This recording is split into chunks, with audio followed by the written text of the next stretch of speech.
বান্দাদেরকে উদ্দেশ্য করে বলতেছেন, ও আমার বান্দারা, জান গুনাহ করতে করতে পাহাড় পর্যন্ত চলে গেছো, পাহাড় সমান গুনাহ হয়ে গেছে, অপরাধ হয়ে গেছে।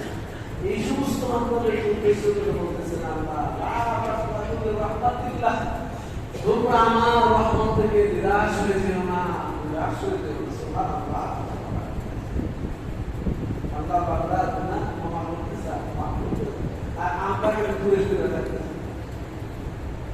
আমরা কেমনি দূরে সরে থাকবো?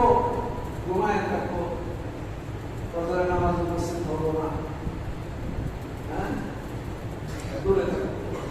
আল্লাহ বলেন, লা তাকনাতু মির রাহমাতিল্লাহ, আমার রহমত থেকে তোমরা নিরাশ হয়ে যেও না।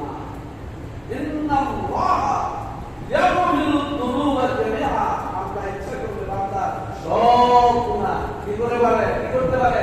মাফ করতে পারে। আমরা দোয়া করবো কার কাছে? আল্লাহর কাছে। চাইবো কার কাছে? আল্লাহর কাছে। নবীরা কার কাছে চাইছিল? আল্লাহর কাছে। আম্বিয়া کرام কার কাছে চাইছে?